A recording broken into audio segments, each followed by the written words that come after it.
Peperangan antara pasukan Mataram yang ditugaskan untuk menumpas pemberontakan Trunajaya belum juga mendapat kemajuan. Bahkan semakin hari kekuatannya justru bertambah melemah.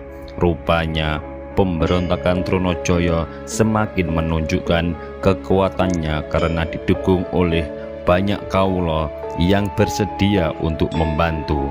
Kebanyakan kaula Brangwetan lebih memilih untuk membantu pasukan pemimpin anak muda Madura itu daripada membela kepentingan Mataram. Terutama kaula pesisir yang sepertinya merasa muak dengan sikap Mataram yang senantiasa berkali-kali menindas kehidupan mereka. Pajak yang tidak wajar dibebankan kepada mereka sehingga hidup mereka menderita berkepanjangan. Hal itulah yang mengakibatkan mereka lebih memilih untuk mendukung pemberontakan tersebut. Pasukan Mataram yang ditugaskan meredam pembangkangan tersebut justru semakin kewalahan dalam menghadapinya. Bahkan pemberontak pun semakin hari kian berhasil memukul mundur pasukan Mataram. Pasukan Trunajaya begitu gagah berani dalam menggempur pertahanan pasukan lawannya. Tidak hanya itu saja, kubu pertahanan dan benteng-benteng kompeni VOC pun mereka hancurkan.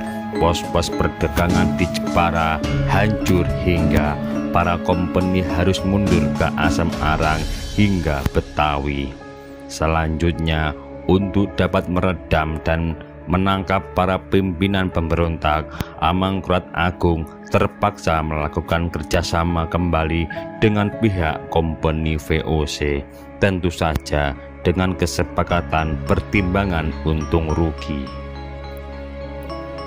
Demi hasrat agar dapat segera menghancurkan kaum pemberontak, maka Amangkurat Agung menyepakati perjanjian yang berbiaya sangat tinggi.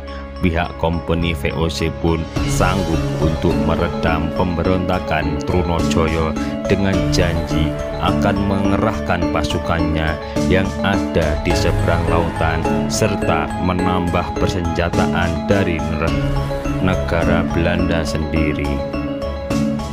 Raja yang mulai khawatir atas keselamatan putra sulungnya kemudian mengutus orang kepercayaannya untuk sementara waktu menarik Raden Mas Tejoningrat kembali ke Mataram.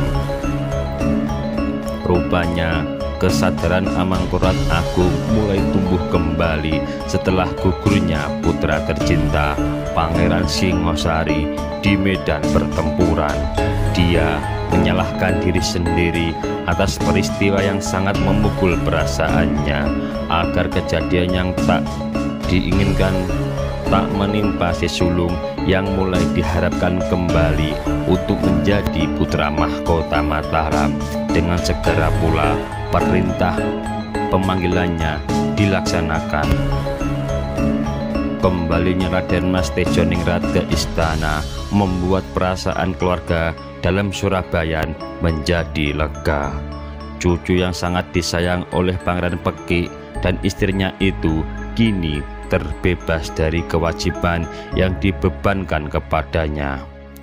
Kepulangan Raden Mas Tejoningrat disambut dengan sukacita meskipun saat menghadap kepada sang ayah masih saja ada jarak di antara keduanya. Bahkan Raden Mas Tejoningrat sempat dipersalahkan atas kematian Pangeran Singosari. Menurut Amangkurat Agung, si sulung lalai dalam menjaga keselamatan sang adik sehingga mengakibatkan kematiannya. Tuduhan pun sempat diucapkan karena dengan membiarkan sang adik gugur, maka Raden Mas Tejoningrat berkesempatan meminta haknya kembali sebagai Adipati Anom Mataram. Tentu saja tuduhan itu ditolak oleh Raden Mas Tejoningrat, meskipun sebenarnya di dalam hati Raden Mas Tejoningrat sengaja membiarkan sang adik terlalu bersemangat maju menghadapi pasukan lawan. Padahal dia sendiri sudah memiliki kesepakatan dengan Trunajaya agar tak saling menyakiti di medan peperangan. Pangeran Singosari pun telah gugur sebagai tumbal bagi kepentingannya. Dari kenyataan tersebut, rupanya masih tersimpan rasa dendam di hati Raden Mas Tejoningrat kepada sang ayah. Apa-apa yang dilakukan selalu dianggap salah oleh ayahnya. Dia pun menganggap Amangkurat Agung terlalu pilih kasih terhadap anak-anaknya. Meskipun begitu, kepulangannya justru disambut sukacita oleh keluarga dalam Surabaya. Cucu tersayang telah kembali ke rumah dengan selamat seperti yang senantiasa diharapkan. Pangeran Peki dan Nyai Pendansari begitu berbahagia dapat berkumpul kembali dengan sang cucu. Segala pengalaman sepanjang keterpisahan saling dicurahkan. Semua kisah yang terjadi baik di medan peperangan maupun di Mataram pun menjadi pokok bahasan mereka sekeluarga.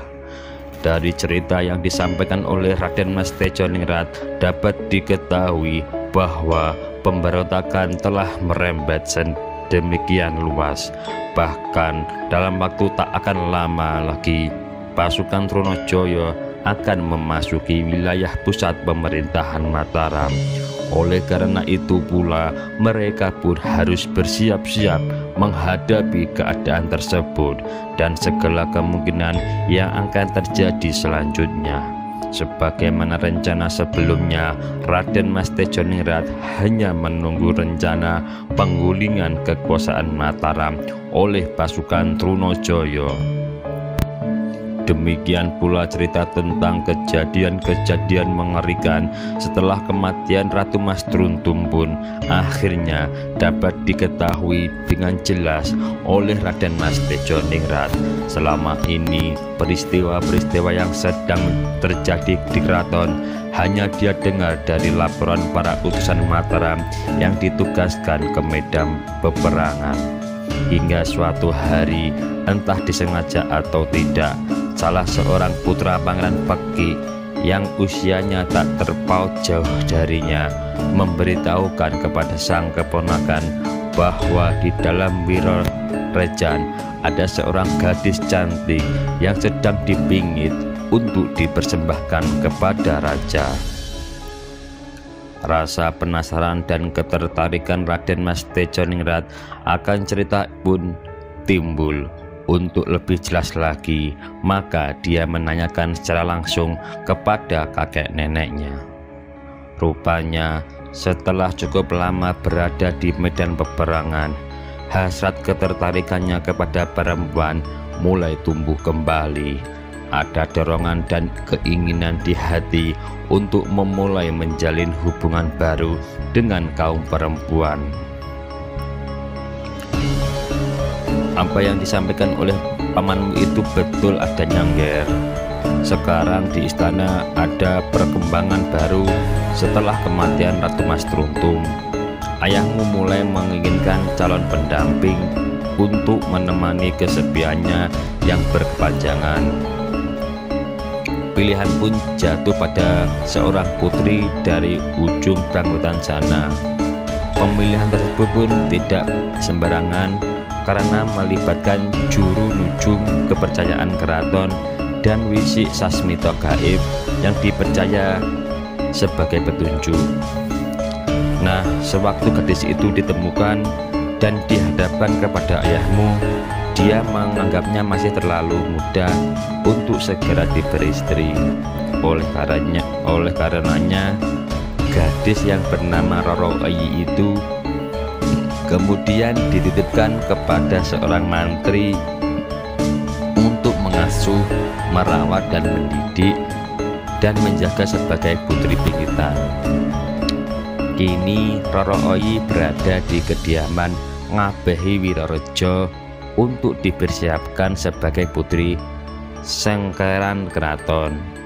Kabarnya 2 tahun lagi dia sudah dianggap cukup umur untuk dipersunting oleh Ngarso Dalem.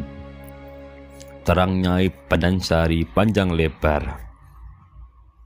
Pangeran Pekik pun menambahi cerita istrinya dari awal tugas yang diembannya untuk menemukan gadis tersebut hingga keberadaannya sekarang ini.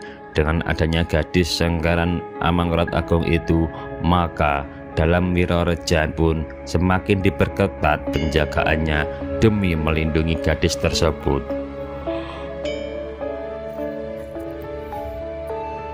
Mendengar cerita tersebut justru membuat rasa penasaran Raden Mas Tejoningrat untuk dapat melihat langsung gadis pingitan itu.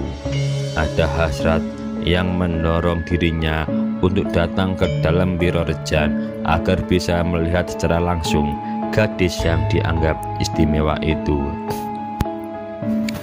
Hari demi hari dilalui dengan melamunkan gadis tersebut. Entah kenapa dia berhasrat untuk mengetahuinya. Perang batin berkecamuk antara rasa penasaran dan rasa kurang ajar untuk mengganggu hubungan sang ayah yang seringkali membuatnya jengkel itu. Hingga suatu ketika, dengan alasan yang sudah dipersiapkan, Raden Mas Tejoningrat pun akhirnya datang bertamu ke dalam Wirorejan. Tujuannya adalah bersilaturahmi kepada sesama kerabat keraton karena cukup lama tak saling berjumpa sejak dirinya diperintahkan untuk meredam pemberontakan Trunojoyo. Saat Raden Mas Tejoningrat datang ke dalam Wirorejan, dia melihat Roro Oyi sedang duduk membatik bersama Nyai Wirorejo dan beberapa cantrik Wirorejan di sisi sebelah barat pendapa.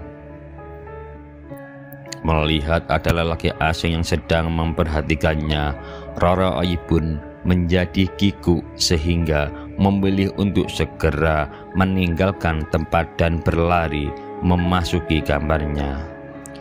Raden Mas Tejoningrat terpana melihat gadis yang sudah bertambah dewasa itu berlari menghindarinya.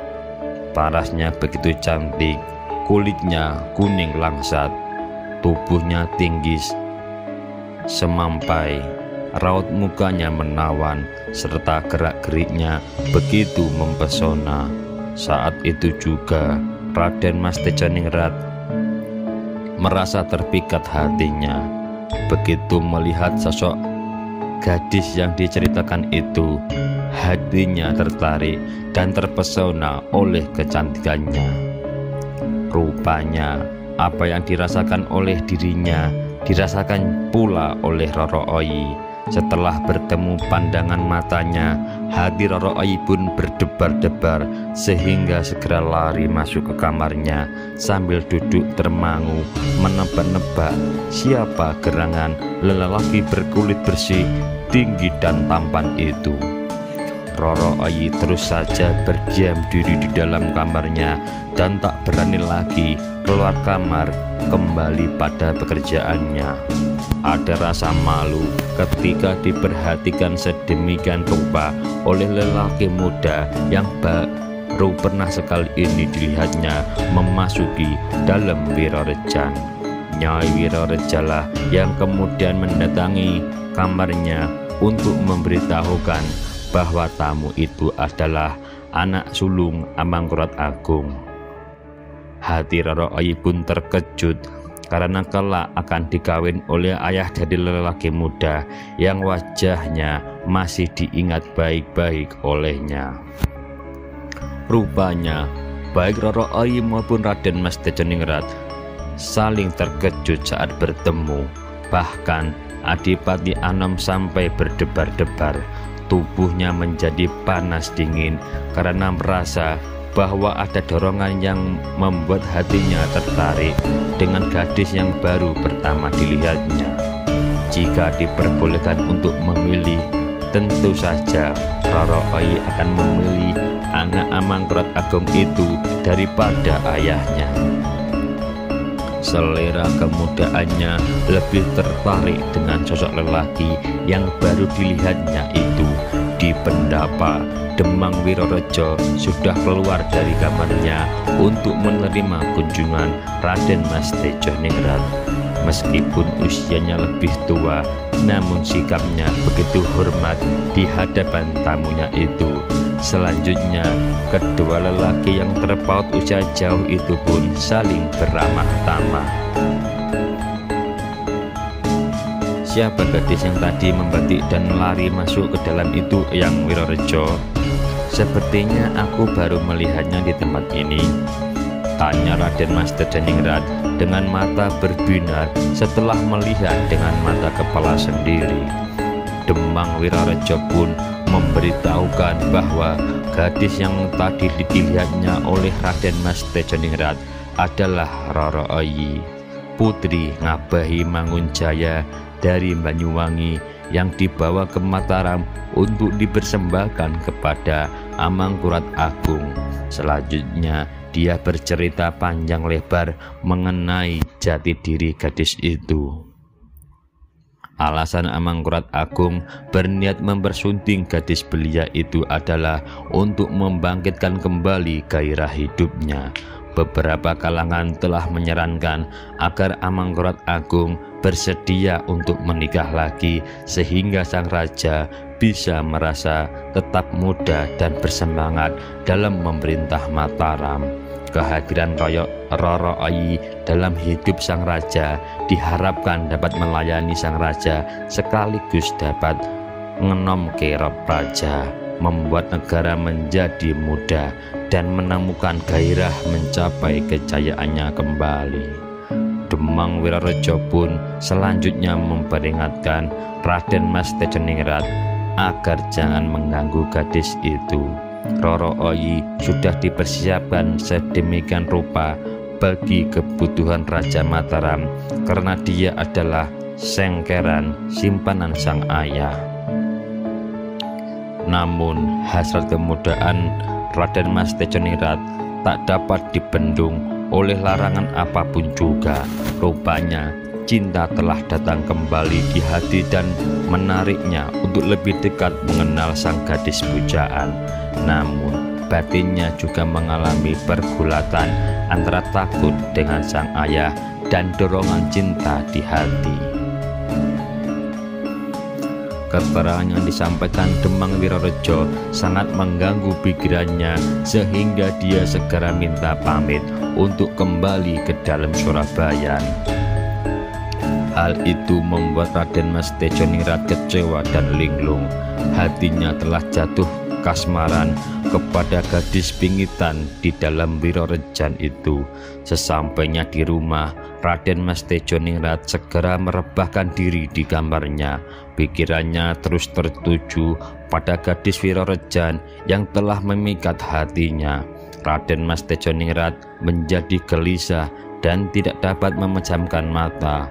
Selalu saja terbayang-bayang wajah gadis itu yang menggoda di pelupuk matanya. Hari-harinya dilalui dengan banyak melamun, selera makan pun menjadi hilang. Yang terbayang setiap saat adalah gadis dalam Wirorejan itu. Dia ingin berkenalan dengan gadis keturunan Cina yang cantik jelita itu. Bahkan jika diperkenalkan, dia ingin mempersunting Roro Oyi sebagai istrinya. Dikarenakan perasaan yang saling berlawanan senantiasa berkecamuk dan berperang di hatinya hingga harus menahan gejolak cinta, akhirnya Raden Mas Tejoningrat jatuh sakit. Setelah tahu bahwa sakitnya cucu kesayangan akibat tak kuasa memendam rasa cinta, kedua sesepuh dalam Surabaya menjadi iba dan prihatin. Mereka sangat menyayangi dan tak tahan melihat Raden Mas Tejoningrat yang jatuh kering begitu. Rupanya sang cucu telah lancang datang ke dalam Wirorejan untuk melihat langsung kecantikan Roro Oyi. Dia menjadi penasaran dan akhirnya malah benar-benar terkena panah asmara dengan gadis peranakan Cina Jawa itu. Raden Mas Tejoningrat lebih suka mengurung diri berbaring di tempat tidur dan enggan keluar dari kamarnya. Gairah asmaranya semakin hari bertambah menyala-nyala. Kini dia sedang muyung, sakit kasmaran dengan Roro Oyi, sengkeran arahnya sendiri. Bahkan terkadang dia bergumam sendiri dengan menyebut-nyebut nama gadis yang ada di dalam lamunannya. Lambat laun orang-orang di sekelilingnya tahu penyebab sakitnya sang cucu kesayangan Pangeran Pekik itu. Beberapa kerabat dekat di dalam Surabaya akhirnya memberitahukan kepada empunya rumah. Pangeran Pekik dan istri pun menjadi prihatin dengan keadaan sang cucu. Karena rasa sayang yang besar, Pangeran Pekik pun akhirnya membuat keputusan untuk mengambil Roro Oyi dalam Wirarejan agar dinikahkan dengan Raden Mas Tejoningrat. Pangeran Pekik sadar bahwa upayanya itu akan berakibat pada kemarahan raja. Namun perhatiannya lebih besar dicurahkan kepada sang cucu, sehingga dia mengambil resiko jika harus menerima hukuman dari raja. Keluarga tersebut akhirnya mengambil langkah berani. Bersama sang istri, mereka berdua pergi ke rumah Demang Wirarejo dengan membawa hadiah yang mahal-mahal. Pada awalnya permintaan itu ditolak oleh Demang Wirarejo karena takut mendapat murka raja. Tetapi Pangeran Pekik tetap memaksa dan sanggup bertanggung jawab atas murka sang Prabu. Bahkan dia menjamin keselamatan keluarga Wirarejo dan siap dihukum mati oleh Amangkurat Agung atas perbuatannya. Dengan segala bujukan yang pantas serta saling pengertian di antara mereka sebagai sesama kerabat tua, Pangeran Pekik dan istri menerangkan duduk persoalannya. Rupanya ucapan-ucapan Pangeran Pekik yang menarik mampu membujuk tuan rumah sehingga bersedia memberikan Roro Oyi untuk dipersunting Raden Mas Tejoningrat. Ora ana macan arep tegel mangan gegere. Tidak ada harimau yang tega memakan anaknya sendiri. Tentu Amangkurat Agung mau mengalah demi kebahagiaan anaknya. Begitulah ucapan Pangeran Pekik untuk meyakinkan keputusannya. Perkataannya itu pun diterima oleh Demang Wirarejo sehingga mengikhlaskan gadis pingitan itu diberikan kepada Pangeran Pekik. Pangeran Pekik siap bertanggung jawab atas kelancangan apabila sang raja marah karena perempuan sengkerannya telah diambil oleh anaknya sendiri. Pikirannya, Amangkurat Agung tentu rela melepas gadis tersebut. Toh Tejoningrat adalah anaknya sendiri. Selanjutnya gadis cantik itu pun dibawa ke dalam Surabaya. Keduanya lalu dipertemukan. Kedatangan Roro Oyi yang dibawa oleh Pangeran Pekik di rumahnya membuat sakit kasmaran Raden Mas Tejoningrat melekat sembuh. Rupanya sang gadis pun tak menampik bujukan sang tuan rumah agar bersedia dinikahkan dengan cucunya. Dengan jujur dan malu-malu, Roro Oyi mengutarakan rahasia yang terpendam di hatinya, bahwa sebenarnya dia pun telah merasakan suka kepada pemuda yang duduk di depannya. Dia juga merasakan getaran cinta ketika pertama kali melihat Raden Mas Tejoningrat yang lebih ganteng dan gagah dibandingkan dengan ayahnya yang akan mengawini itu. Mendengar bahwa Roro Oyi menerima cintanya, Raden Mas Tejoningrat pun bersuka cita. Dia segera bersujud kepada kakek neneknya sebagai ungkapan rasa terima kasih karena telah mengabulkan keinginannya. Maka segera setelah keduanya sepakat untuk bersedia menjadi pasangan suami istri, rencana perkawinan pun dipersiapkan. Keluarga Pangeran Pekik dan keluarga Demang Wirorejo saling bertemu kembali untuk membahas hubungan antara sang cucu dengan sang gadis Bingitman. Dengan saling pengertian dasar cinta di antara keduanya, jalan resikolah yang mereka ambil demi kebahagiaan mereka berdua.